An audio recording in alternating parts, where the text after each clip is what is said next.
Yao, yao. Aquí no se aborda la verdad, solo el acercamiento que la antropología da de la realidad. No es el fin colonizar, sino aprender, conocer, expander lo que a simple vista no se puede ver. Diálogos, charlas que se entablan, son varias voces las que detrás de ellos hablan. Alale a la vecina y dile que ya está arriba este podcast que coloca la antropología en un estado de divulgación, dejando atrás la presunción.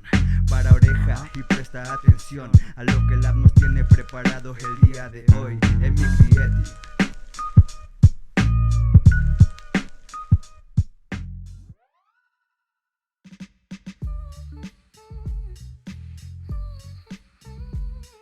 Pues como dije, en muchas casas no me dejaron entrar. Y en las que pude entrar había habitaciones claramente prohibidas y que no estaban a mi alcance. Y las que yo no podía ver.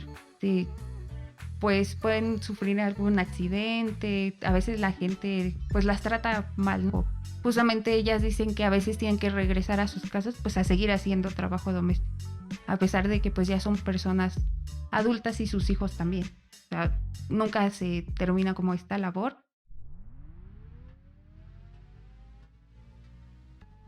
Hola, bienvenidos, bienvenidas y bienvenides a este podcast Emic y Eti, diálogos desde la antropología social. Mi nombre es Carla Ballesteros y soy la encargada del Laboratorio de Antropología Visual. Este es un proyecto para dar difusión a los trabajos de investigación del Departamento de Antropología de la UAM Iztapalapa. Y para este capítulo de la sexta temporada nos visita Kiara Trujillo Alatriste. Ella es licenciada en Antropología Social y bueno, ella es una estudiante muy activa. Ella también ha sido organizadora del Coloquio de Género y Diversidad Sexual y hoy nos viene a platicar sobre su tesis de licenciatura que se titula Construcción de domesticidad, habitar el espacio laboral y la afectividad en el trabajo doméstico remunerado en la Ciudad de México. Bienvenida, Kiara, un placer tenerte por acá. Muchísimas gracias. Hola a todos los que nos escuchan y bueno, pues principalmente quiero agradecer al Lab por esta invitación. Es un honor estar aquí y pues muchas gracias por el espacio. Bueno, pues entrando en materia, queremos saber un poco sobre tu tesis, que en lo particular me parece una investigación muy importante porque a pesar de que se han hecho muchas investigaciones, muchos estudios sobre el trabajo del hogar, sobre las precariedades de o bien sobre la división sexual de este trabajo, poco se ha hablado del cómo las mujeres, en su mayoría trabajadoras del hogar, habitan los espacios en los que laboran, ¿no? Porque no viven en estos y sin embargo pasan largas jornadas, muchas horas allí y no es su casa, pero también tienen que conocerla como si fuera su casa. Entonces, la primera pregunta es, ¿cómo decidiste hacer este abordaje y qué retos te implicó?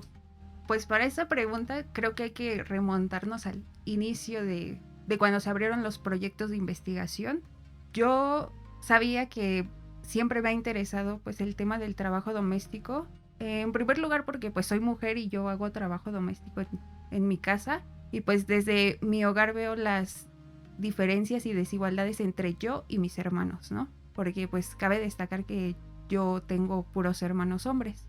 Entonces pues se abre el campo de trabajo y emociones con el doctor Luis Reigadas y pues yo llegué diciéndole que yo quería trabajar trabajo doméstico. Todavía no sabía qué enfoque le iba a dar, pero pues sabía que no le quería dar un enfoque como de racismo, desigualdad económica y todo eso. Entonces pues yo ya conocía igual a algunas de mis colaboradoras, pues cercanamente porque somos vecinas. Después voy a ahondar en eso.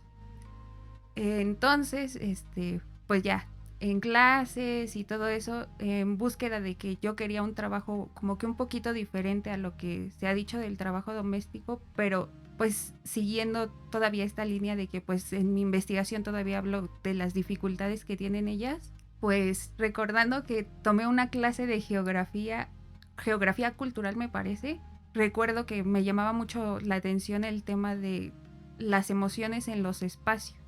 Entonces quise implementarlo en mi investigación porque siento que comúnmente en el trabajo es donde siempre decimos las emociones se quedan en casa, nuestros problemas se quedan en casa, pero ¿qué pasa con las emociones que traemos desde casa en nuestros espacios de trabajo, ¿no? Porque yo también lo he vivido, he trabajado antes de entrar a la universidad, entonces pues yo sé que casi siempre es como imposible separar estos dos mundos, ¿no? De mi casa y el trabajo.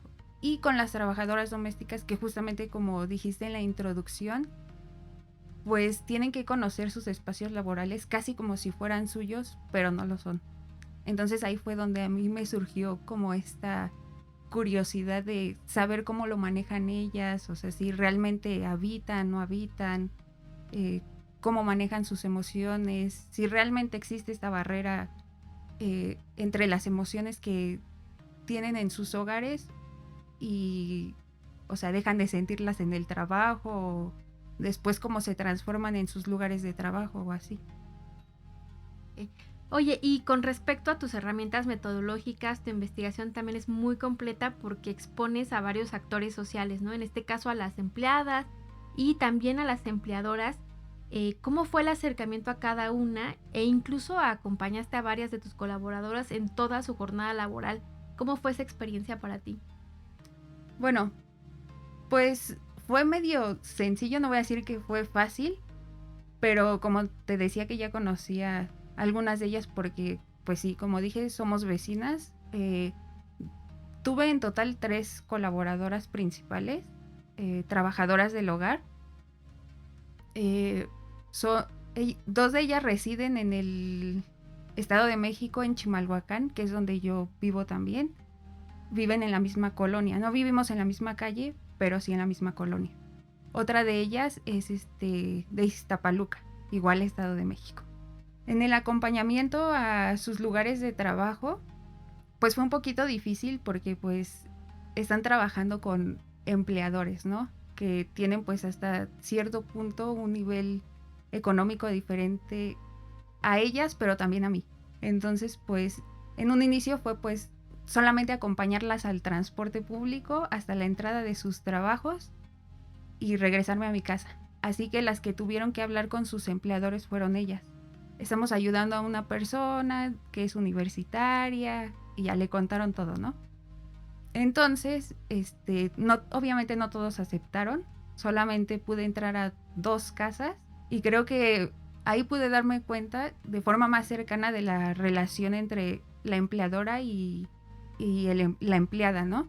Pues también como mi tema es sobre los espacios, entonces pues pude conocer un poquito más de cerca las casas. Y lo que yo ponía en mi investigación un poco es como la similitud arquitectónica que existe entre las casas. Porque, bueno, un poquito de contexto, mi investigación es en la delegación Iztacalco de la Ciudad de México, en la colonia Iztaccíhuatl. Entonces, ahí las personas no son de clase alta, son clase media. Entonces, pues fue un poquito más fácil porque pues son personas igual universitarias, que tienen a lo mejor algún tipo de negocios.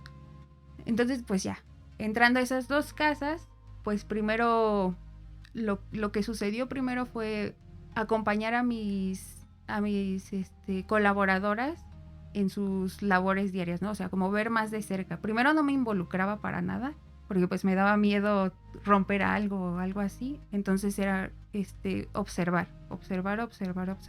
Entonces igual ya los empleadores, viendo como mi presencia, se empezaron a interesar. Y me preguntaban qué estudiaba, cuál era mi interés.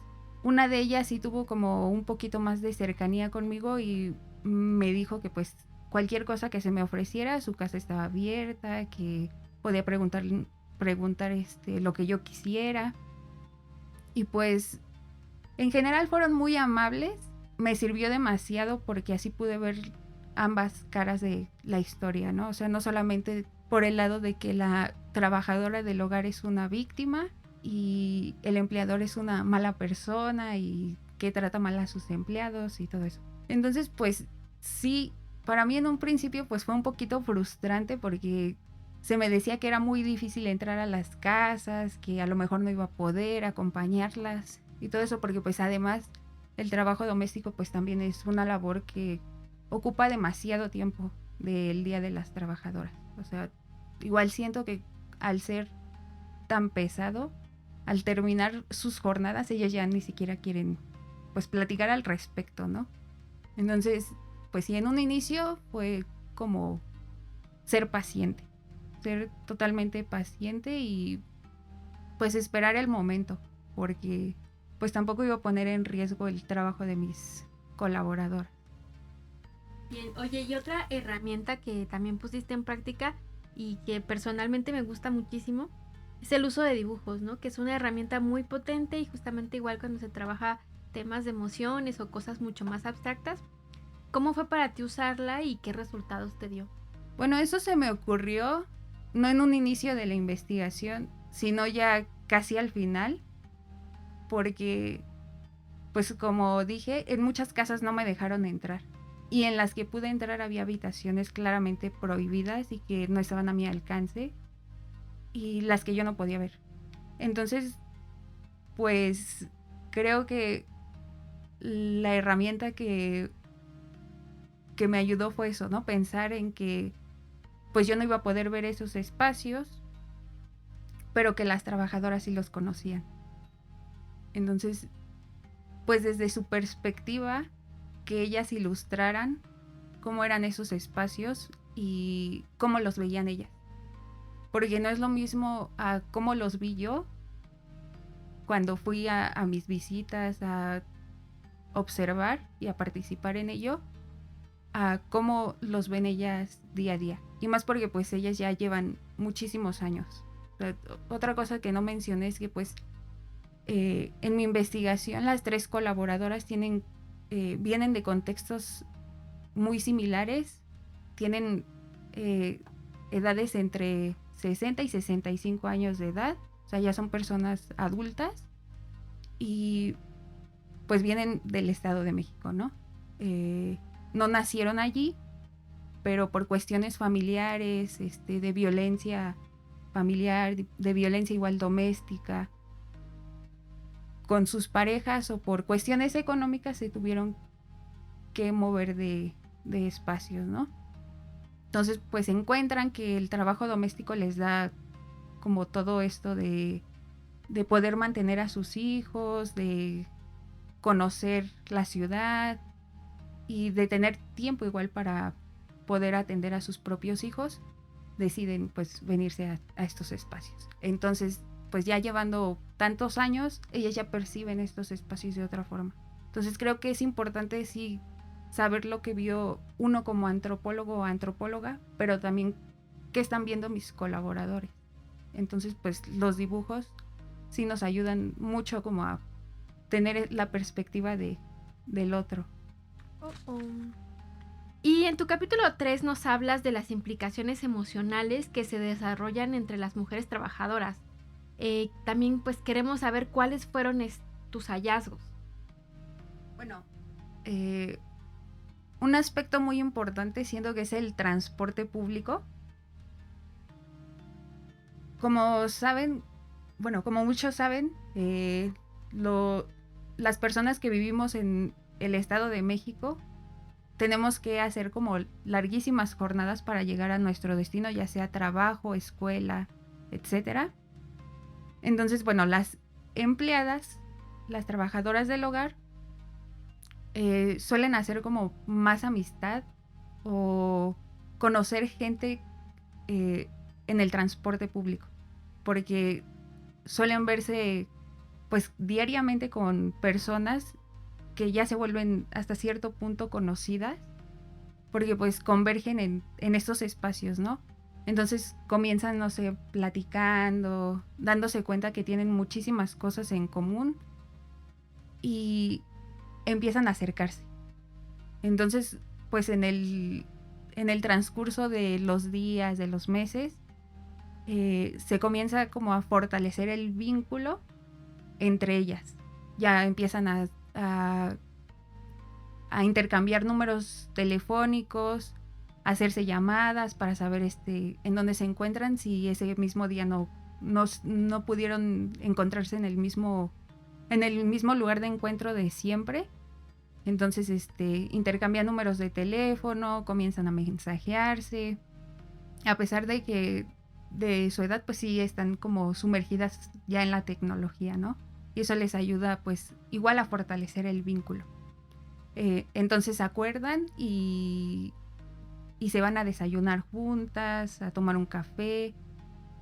Entonces ya llegando casi a sus espacios de trabajo, a la colonia donde trabajan, hay un parque que es como su punto de encuentro y reencuentro, lo diría yo, porque pues lo habitan en 2 tiempos diferentes, ¿no? Que es por las mañanas, antes de entrar al trabajo, acuerdan desayunar ahí. Entonces platican de, no sé, de cómo les fue un día anterior, si se sienten frustradas, cansadas, enojadas con sus patrones, etcétera, etcétera. Entonces ya desayunan, platican un rato y de ahí se van a trabajar. Ya después, cuando termina su jornada laboral, acuerdan reencontrarse ahí, en el parque.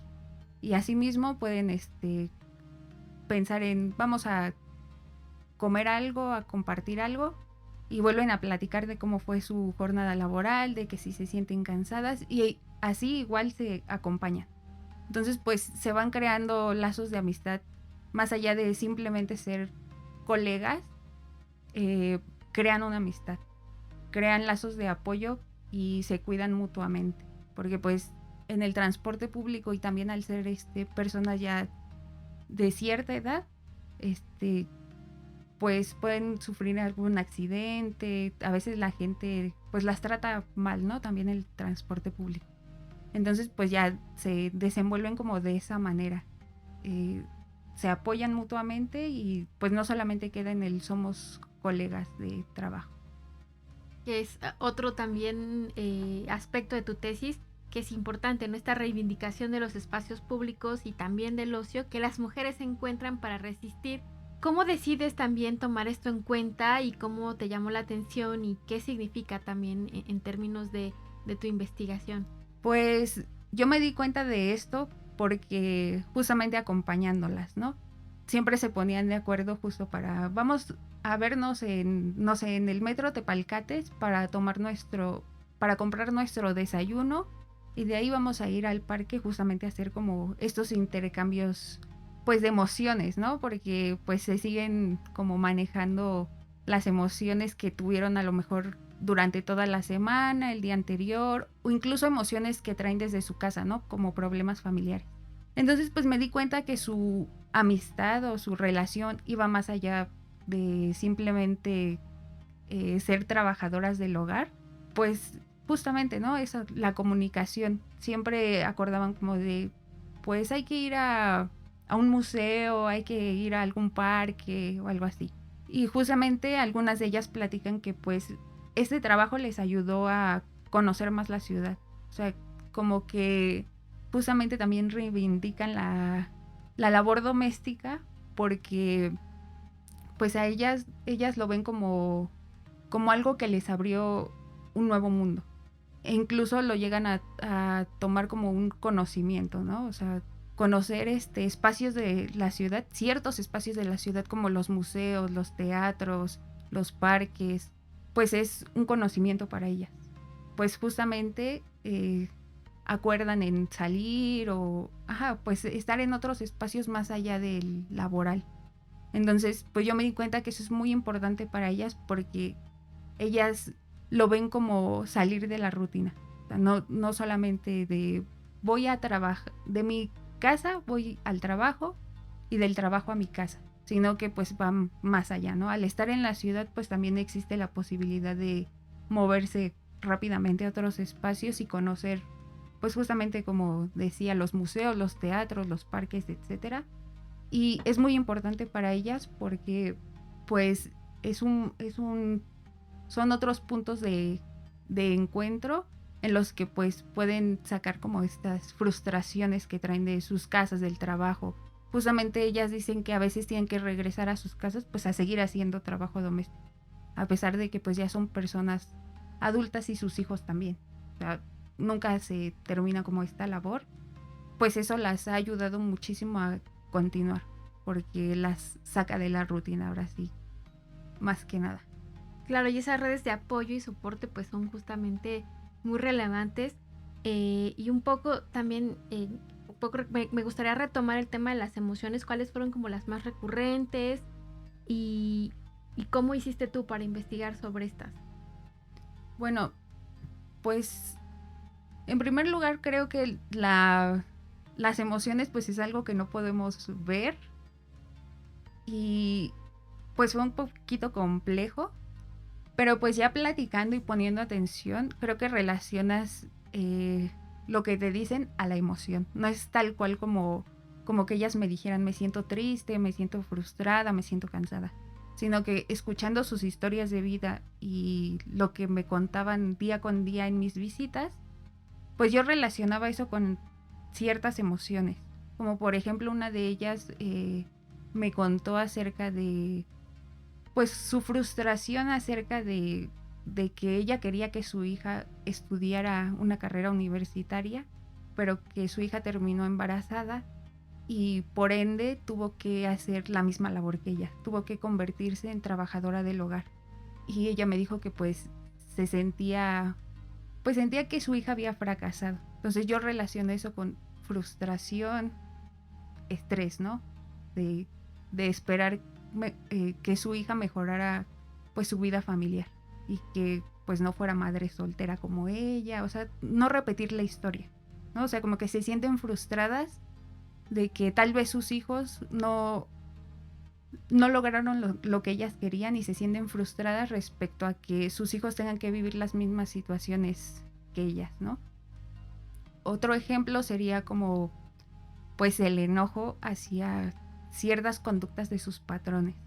Y eso yo lo veía en la forma en la que a veces se expresan de ellos, ¿no? Como decíamos, los discursos ocultos en apodos, por ejemplo. Hay a una patrona a la que pues le tienen como ciertos apodos por ciertas actitudes. Entonces su enojo lo convierten como algo más gracioso, ¿no? O sea, como que lo transforman y de ello sale, no sé, un insulto o un apodo a su patrón. Y entonces pues ya, ese es como un chiste local entre ellas, ¿no? O sea, tal patrón y lo relacionan con este apodo. Pues la felicidad, ¿no? También de seguir sintiéndose útiles para la sociedad y seguir sintiéndose independientes. Ellas mismas mencionan que pues no pueden dejar el trabajo porque pues se deprimirían. Entonces, eso justamente yo lo relaciono a que se sienten pues capaces, felices, realizadas en sus trabajos, porque pues de alguna forma tienen cierta independencia todavía. Entonces esto a ellas les da como pues esa sensación de alegría de que pues siguen siendo mujeres capaces e independientes.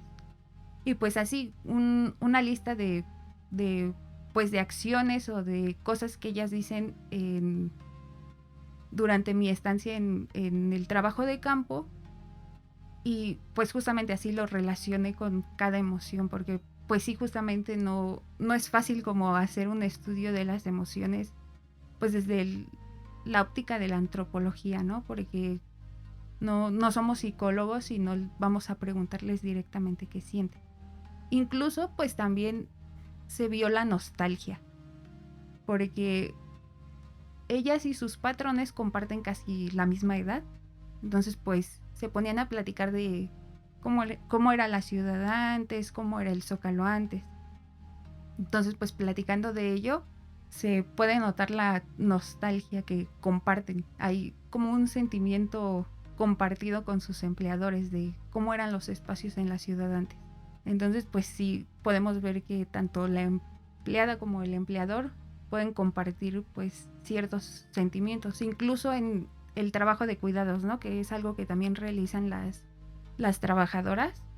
Mis colaboradoras sí lo han realizado, pues al recordar por ejemplo algún familiar enfermo de los empleadores, comparten ese sentimiento de nostalgia de, por ejemplo, recordar cuando la persona se encontraba bien de salud, de los recuerdos y todo eso. Entonces pues ahí se puede ver como este sentimiento, esta emoción, ¿no? Que puede compartir con el empleador, y ahí vemos que pues no es como una emoción aislada de la trabajadora, sino que puede compartirlo con las colegas o con sus empleadores. Bueno, pues por último queremos que nos compartas algún tip o consejo para tus compañeros y compañeras que están haciendo su trabajo de tesis. ¿Qué les recomiendas? ¿Qué les aconsejas para que se decidan acabar? Cuéntanos. Bueno, pues creo que en primer lugar que no se desespere.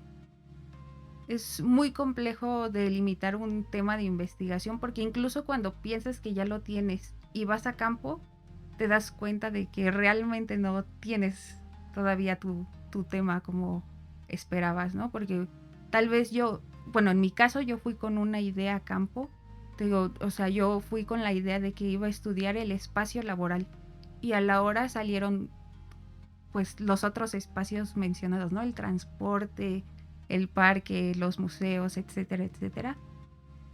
Y pues eso me llevó a modificar ciertas cosas. Entonces, pues eso, no estresarse y no desesperarse porque no quede a la primera. Otra cosa es que pues también no desesperarse por obtener rápidamente las entrevistas, la aceptación en el espacio donde van a hacer su trabajo de campo, porque algo que a mí también me pasó fue eso, ¿no? De que mis colaboradoras pues trabajan muchísimo y casi no había como espacio o tiempo para poder hacer las entrevistas, porque o trabajan o me dan una entrevista, ¿no? Y en sus días de descanso pues realmente tampoco descansan.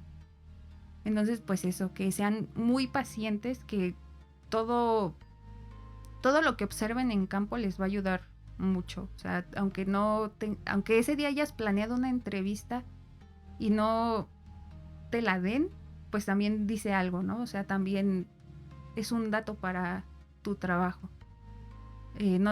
Pues sí, recurrir a otras herramientas. O sea, otras herramientas también son valiosas. Justamente los dibujos, las imágenes, las fotografías, no sé, todas tus notas de campo. O sea, siempre tener en cuenta que todo lo que ves es valioso. Pues sí, más que nada eso, diría no desesperarse, pero sí ser como muy perseverante y si algo no te da resultado, buscar otra solución. Y tal vez algo en tu metodología no te está dando